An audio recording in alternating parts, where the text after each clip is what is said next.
Hi, hello. Welcome to another episode of Isaiah's Newsstand. It's your host, Isaiah Edwards. The date is June the 5th, 2023. Hopefully, this episode finds you well, in good spirits, and high hopes. As for me, we're going to just say flat good. Overall, I'm good. I'm counting my blessings. I'm happy to be here. I'm happy to be, recording, living life, breathing air, all of the above. That being said, we're in the first of the month cycle, and I'm just, really money anxious. I gotta say, man, this year's kicking my ass. I mean, you guys have heard me bitch about it, pod in, pod out. But this has definitely become my place, my safe space to just bitch about my money woes. But yeah, I mean, that being said, it's just one of those things where I find myself like I did the thing that people were talking about in 2021 when like bread was so expensive, all this shit, and they were like in the store with a calculator, like calculating what they had, and they had to cut stuff in the line. Like I didn't have to take it to that level, but I was definitely calculator in my hand. I was in a little phone app. I'm like, shit, man. Like, I gotta worry about this and this and this. Oh man, what about the tax? So it's been one of those weeks. You know what I mean? And the real ones know it is what it is. That's life. Sometimes getting around the whole little Monopoly board, it's just not easy.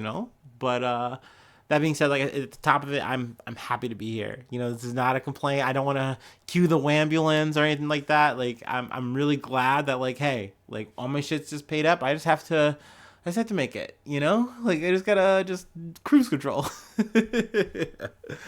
um, let's see. So that's the personal news. Sadly, the food corner is gonna be a little bit light this week. To say the least. Also, too, if you're listening to this, especially if you're, on it, you're gonna notice like, hey, this is coming out on a Monday. Normally, he's not, doing his thing. And if you're a newsy, you're like, huh, this is on the main feed. That's weird, yeah. I kind of decided. I've been doing some thinking, and I think just for the time being, I want to stop paywalling episodes because I'm kind of like I'm too small bean, to really worry about that kind of shit. I'd rather get my content out and have you guys listen to it because that's the most important thing. And I think my newsies who were supporting me regardless of what I was putting up don't care. Like, you know what I mean? They're just there to support. It's a tip jar for them. And I love y'all for that. I think y'all the greatest. And, but, I just want to give the listeners the content. And that's why I'm doing it. I want to talk and I want to be heard. That's the whole point of this shit. So I just kind of said, fuck it, we ball. And I think we're just going to start doing more just all out content. And then if I want to paywall an episode, because maybe it's a little bit of a sensitive subject that I might talk about, or myself, whatever, then yeah, I might paywall it. Obviously, the paywall episodes are just going to be where they are. No reason to move them. So, that the little changes, little announcement. But, yeah, other than that, we can just kind of go ahead and get into it. Let's see here. Actually, let me blast off. Let me blast off proper. Oh, it's only right. It's Monday. Get that lasagna.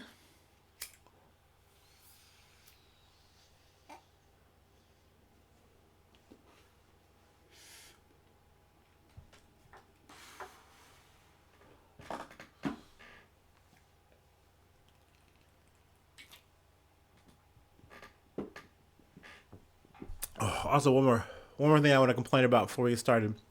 I'm so sad. Like I feel like a Jack Sparrow like character. Like I'm I'm so upset that the bourbon is about to be gone, y'all. Like the bourbon is about to run out, and hey, and I'm sure some people are wondering. I'm like, as I say, an alcoholic. That depends on what metric you're using, okay? Whatever. But I'm doing all right, okay? That being said, I do get a little disgruntled if I just don't have my little habits. You know what I mean? Sorry, I'm American and I'm about my treats, okay? And liquor and beer and a couple other substances are my little treats, all right? That's all I really get to get around this little maze. That's my cheese, all right? But yeah, all right. Enough moaning. Let's go ahead and get into some real shit, real news from the Associated Press. No, I'll scroll down a little bit here. No survivors found after plane flew over DC, led to fighter jets scramble crashes in Virginia. That was a weird mouthful of a sentence. But essentially, there was I believe it was called a Cessna citation. That is actually the photo I have on the thumbnail. But it was flying, and it did have a set destination. Yeah, the Federal Aviation Administration says the Cessna citation took off from Elizabethtown, or Elizabethan, Tennessee, on Sunday, and was headed for Long Island MacArthur Airport. Inexplicably, the plane turned around over New York's Long Island and flew a straight path down over DC before it crashed over mountainous terrain near Montebello, Virginia, around 3:30 p.m. So this all unfolded very quickly. Apparently, there was F-16s that were deployed, and in order for these F-16s to like catch up, they got clearance to use like supersonic speeds to do that. So literally, there were people just chilling, hanging out. I just heard this sonic boom, like, and I don't mean Guile hitting a fucking move on you. I mean literal sonic boom. And watching the video was kind of surreal. Like it was a family. They were like kind of recording them doing some music, and my man was on some Bob Dylan shit. And the next thing you know, you just hear a poof. Like I was like, oh man, that like it's weird, and it's something I got to give like the Michael Bays of the world credit for. It's like you really do put that military money to good use, huh? Like you really do source the sounds and explosions. Like they feel like, oh wow, like yeah, I guess that's what a sonic boom would kind of sound like, except you made it a transformer explosion thing, whatever. But needless to say, it's not exactly clear what happened. My head initially, once again, went into conspiratorial mode, thinking, oh, this could have been this, that, or the third. But this might have been just a situation where there was a malfunction on the plane, like with the air pressure or something like that. Issue with the pilot. Could have been the pilot, could have been the plane. Who knows? But something led to this plane, not being able to make its landing in Long Island and then veering off course and crashing into like the mountains of Virginia. That being said, because it went through DC along the way, that is like highly restricted airspace, potentially the most restricted airspace in the US of A. So it naturally triggered this response of the F-16s and all that. While they were deployed, like once they caught up, they did try to deploy flares. These flares were like, apparently they go out of their way to say like, hey, these flares weren't going to cause any damage to the people on the ground or anything like that. They like dissolve or whatever. They tried like contacting, and the plane was not responsive. The Cessna was not responsive as it was just making this descent down. And sadly, I believe there was 4 people on board. And it looks like there was no survivors. Let's see here if I can pull up a little bit more information. Rumpel, a pilot. Oh no, they're talking about. No, I'm a little too far down. Sorry about this. But I believe it was like a business owner. But he said his daughter and then his granddaughter, who I believe was 2 years old, and their nanny were all on the plane. And I believe him and his wife, who was Barbara Rumpel, confirmed it. Sorry, I'm getting a little bit. They talk about a Learjet plane crash that took place in 1999 due to like loss of cabin pressure. Here you go. The plane that crashed was registered to Encore Motors of Melbourne Incorporated, which is based in Florida. John Rumpel, who runs the company, told the New York Times that his daughter, 2-year-old granddaughter, her nanny, and the pilot were aboard the plane. They were returning to their home in East Hampton on Long Island after visiting his house in North Carolina. So that's sad. But yeah, I mean, any more of the story that comes out, I definitely want to keep you guys posted. But yeah, something that unfolded over the weekend that I wanted to cover today. Also, once again, just referencing the announcement, I was mulling this over. I'm like, I just didn't want to paywall this content. Like, this was something that was really important. Also, the thing I'm covering next to me was something I was like, oh, this is like big. And I just noticed that there were some times where I'd have spillover where I was just pocketing episodes. And I'm like, I don't like that I'm doing this. This isn't news. You might as well be able to talk about it wherever. Not saying I won't do it again though. You never know. Capitalism. All right. Let me stop bullshitting. From NBC News. CIA Director Bill Burns took a secret trip to China in May. The visit came after Beijing had broken off most regular calls between senior diplomatic intelligence and military officials in the aftermath of the shootdown of the U.S. shootdown of a Chinese spy balloon in February.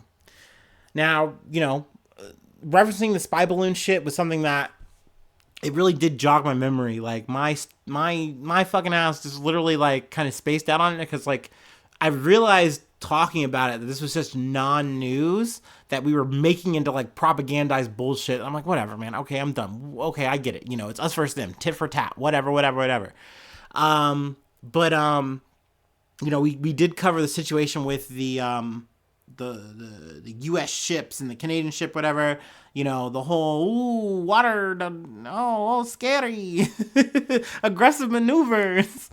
So it was interesting to me that this story fell down the pipeline. I actually heard this on a podcast I listened to, and then I was like, oh shit, like that is big news. Like, wait, we were trying to talk to them in May, like referencing again, the shit like Lloyd.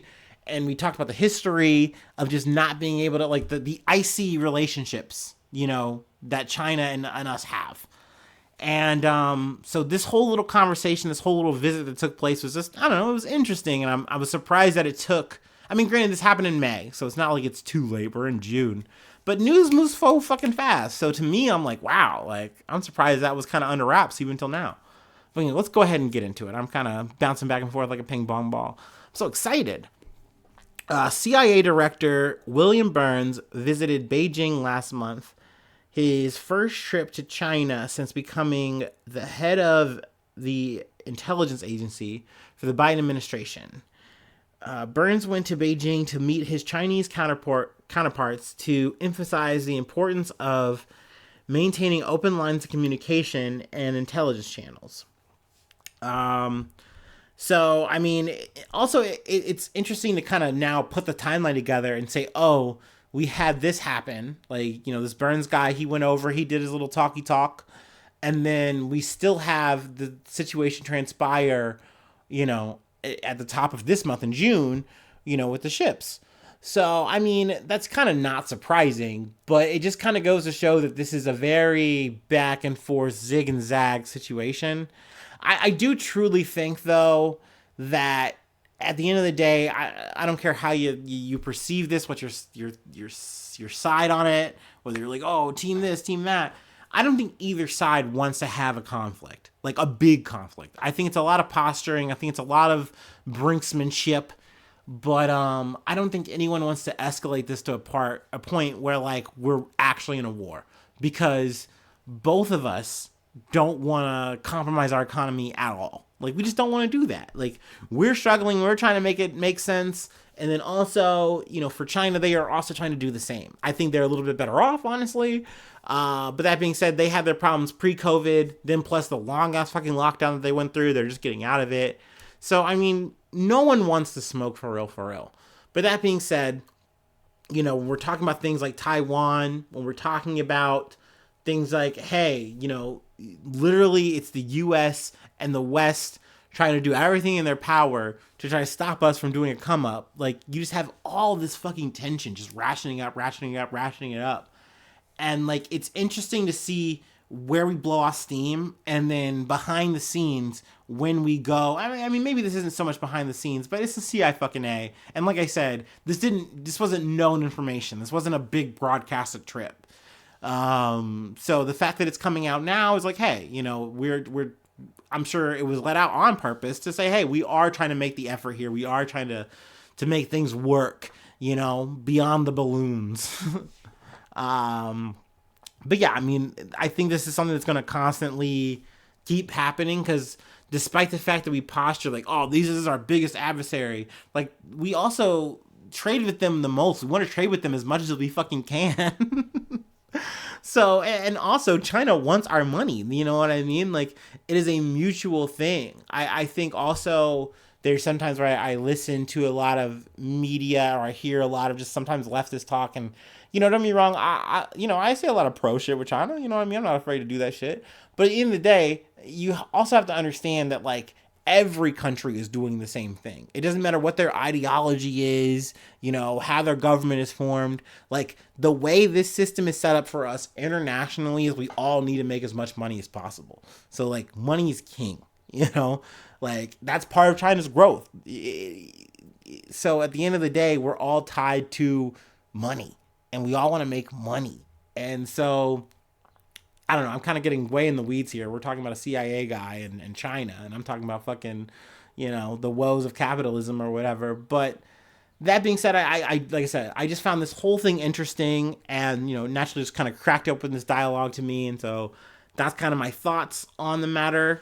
And yeah, we can go ahead and move on from the CIA to the FBI. I was so stoked. I was so stoked when this all lined up. I was like, oh my God. Thank you, God. My Nightcrawler ass. I'm like, yes, give me news. Give me all this crazy shit.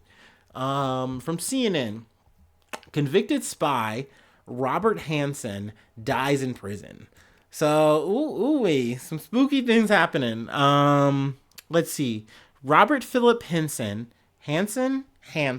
that's his name. God, thank you, audience, for never coming for me on the names. I know I'm bad at it. I do this on an international level, and I'm so sorry, but just know that I'm a man. I'm just doing my job, and I'm just trying to do this, and it's just not easy sometimes, and I don't run everything through the Google pronunciation, and sometimes I just fuck some shit up.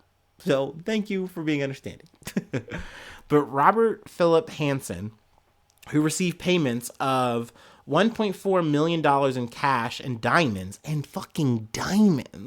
for the information he gave the Soviet Union and Russia, has died, the Federal Bureau of Prisons announced Monday. He was 79 years old. On Monday, June 5th, 2023, at approximately 6:55 a.m., inmate Robert Hanssen was found unresponsive at the United States Penitentiary, yada, yada, yada. They tried to do life-saving measures. Obviously, that shit didn't work. He's dead.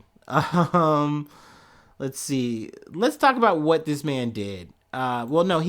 He had pleaded guilty in 2001 of 15 counts of espionage and conspiracy in exchange for the government not seeking the death penalty. So I'm already teasing that this guy did some heavy ass shit because they were like ready to fucking nuke this guy.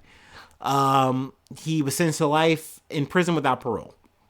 Now, here's what he did. Investigators accused him of compromising dozens of Soviet personnel who were working for the United States, some of whom were executed. He shared details of several U.S. technical operations, such as eavesdropping, surveillance, and interception of communications. And he gave Soviets the U.S. plans of how it would react to a Soviet nuclear attack, in both protecting top government officials and retaliating against such an attack. So this was a guy who's just an FBI agent, and I don't know if you're a dummy like me, but when I hear a special agent, I immediately just think you're James Bond. You know what I mean? But I often forget about the letters, and understanding that this is, an FBI agent. This is a federal state guy. So this is a person who is, supposed to be doing shit in the federal capacity.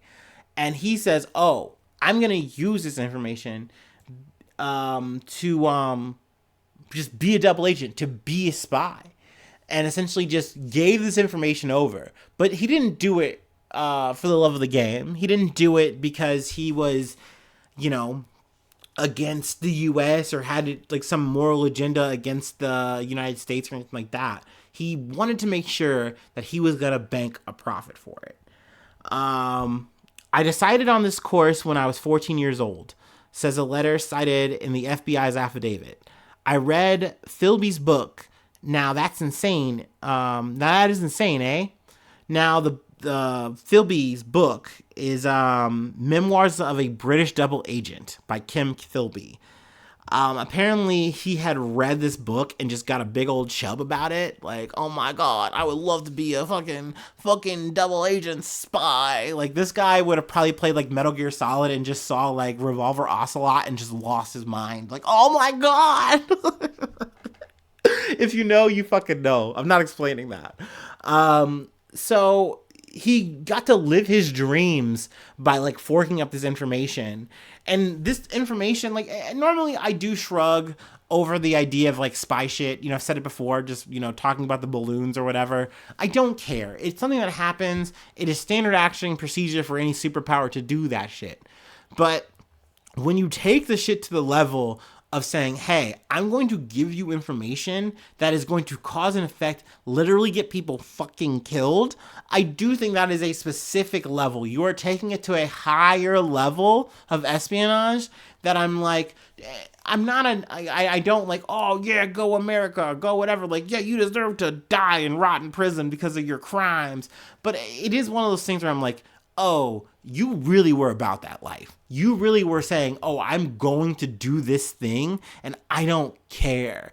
I don't care. If they catch me, then I guess it is what it is, bitches. Like, hey, and they caught you and they fucking got you. They actually identified him from a fingerprint from a tape supplied by a disgruntled Russian intelligence operative. So this literally is just like a fucking movie. Like, the double agent got played by another double agent. Spy versus spy. Boom, boom, boom. But at the same time, it's also just like, you wanted to make your money, and this guy was just angry that he probably wasn't making enough money.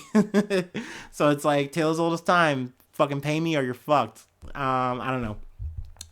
That's more or less a story, at least as I wanted to cover it, but I found that very interesting. Fell down the pipe today. All right. I got one more thing to cover before I let you go. So, classic fashion. Classic fashion. You know, I'm gonna take my little break.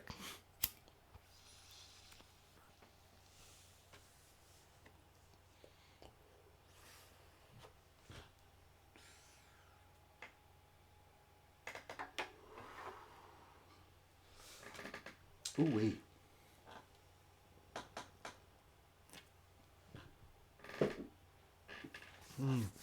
All right. From ABC News. Thrown in their faces. Bud Light salespeople say boycott is hurting commission.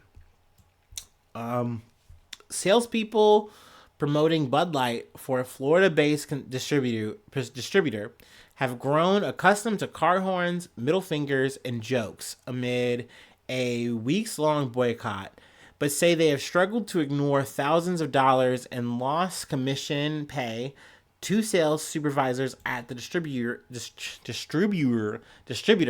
told ABC News. Now, this is something I kind of thought I was just going to let blow over. I didn't really necessarily call it news to me. Like, this is some culture war shit. People want to do boycotts. They come, they go. Normally, they don't have a sting to them. Now, what made me really turn my eye to this was the fact that, like, Bud Light actually came out with numbers saying, like, yo, we lost about 26%. Essentially, if you compare it, we lost 26% as of last year's baseline to what we made. So we really have taken a hit from this whole fucking boycott thing that people decided that they wanted to do, conservatives. Let me get this burp out. Maybe? Oh, excuse me. But this all dates back to an earlier promotion campaign. Let's see if I can find it here. A consumer boycott of Anheuser, y'all tell me. Anheuser-Busch InBev over promotion in April from a trans influencer has pummeled the company's stock, but it has also brought financial pain to thousands of salespeople at independent distributors nationwide. So essentially just affecting, like, just people who are, like, just moving the shit. because it's something that I often forget. It's been explained to me a little bit, but like Anheuser-Busch, Budweiser, whatever, they sell to smaller distributors who then, ship the shit to stores. And if the stores aren't selling it, then they don't want the product. So they'll stop buying. Naturally, if you're getting flack in a situation where you're having literal people come up to your drivers, having them come up to the employees, you are literally making this scary situation.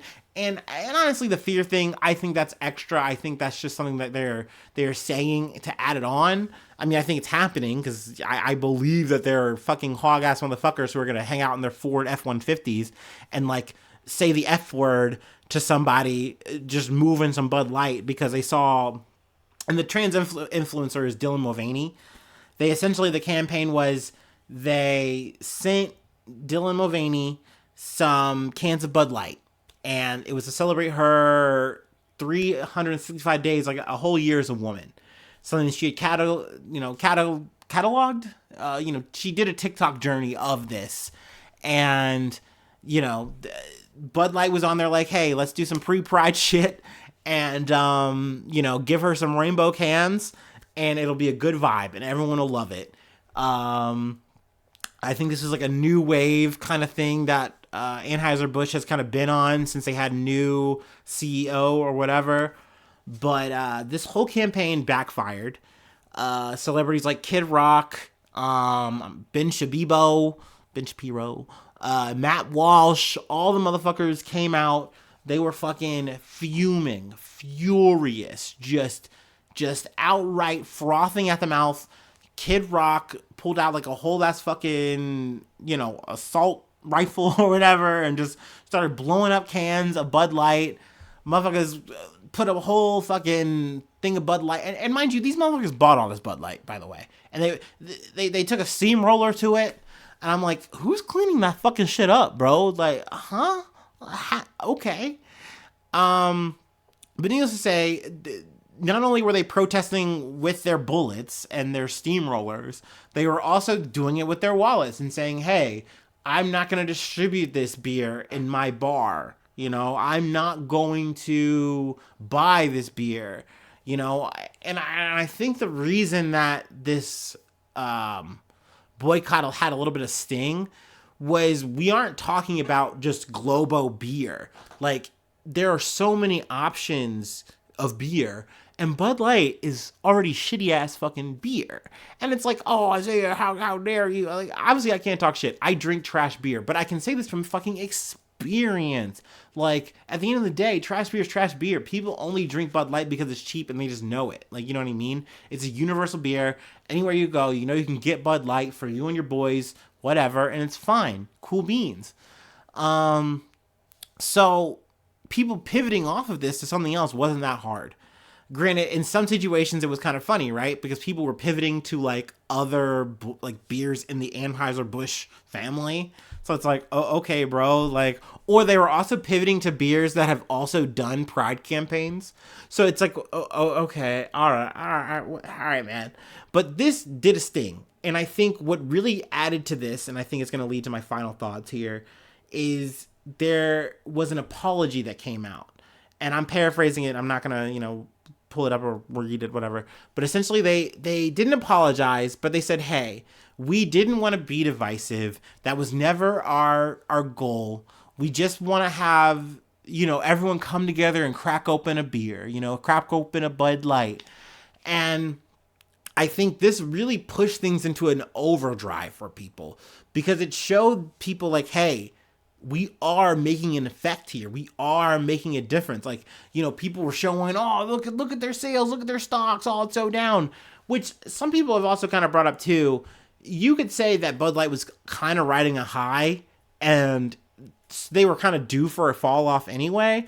And this just kind of came at the perfect storm kind of time and it knocked them on their ass. That being said, I don't know if you've noticed it, but I sure as shit have. If you go into stores and shit right now, there's a lot of Budweiser, a lot of Bud Light on sale. They are trying to move that shit. Also, if you're on social media, I'm sure you've noticed a little bit more Bud Light, Budweiser ads, because I sure have hell seen that. So they are really trying to just push a normal, sterile campaign. And this kind of leads me to like my last final thought, part 2 of this, which is, oh, conservatives have seen we can make an effect here. This is a boycott that is quote unquote worked. And they've kind of moved to, oh, it's Pride Month. Let's push. Like I remember seeing tweets and little videos of like from Matt Walsh, like really ringing the bell. And like what's so fucking crazy to me is this rapper called Forgiato Blow. I think it's Forgiato Blow. Kind of like a Tom McDonald type motherfucker. I hate that I even know a few of these guys. But he came out with a song called like Boycott Target. And he has a weird ass fucking cringe video to match. I haven't watched it all. I've just heard clips or seen some little video clips as well. It's so weird. It's like him in the kid aisle. It's like him putting like Bud Light and stuff in a cart and like those little goons or whatever. And they're just talking about all this shit and how it's all problematic and like we gotta stop it. We gotta save the kids. I don't know. I think it's very odd. But it is the pushing of the momentum from this Bud Light arc, which, mind you, really only winds up hurting like these distributor motherfuckers who are like, oh man, I'm just trying to make $1 like you, dude. I don't give a shit about this, man. I don't care. Like these people do not care, and they're getting like yelled at, threatened, all this fucking shit for what, dude? Like, what are you accomplishing? You're doing the weirdest, cringest fucking behavior. All because you just don't like a group of people and you don't like that they're being marketed to. It's just so weird. It's so weird. But that's more or less all I got for this episode. Thank you so much for tuning in. I kind of running a little bit long here. So I'll try to keep the little shill a little brief. Patreon.com/Isaiah News. It is still a thing if you would like to help and support. There is still a shout out. If you'd like, we still do the newsy shout out top of the month. That's still going to be a thing. But free ways to hit me up, isaiahnews1@gmail.com. Also, the Discord, that's still a free thing. Don't worry about that. That's not going anywhere. Also, Facebook, Twitter, Instagram. You can comment on the YouTube. Feel free to subscribe to the YouTube. That's still, that's there. So yeah, that's, like I said, that's it. That's a wrap. Hopefully I see you soon for some more good news. I love you. Bye-bye. Mwah.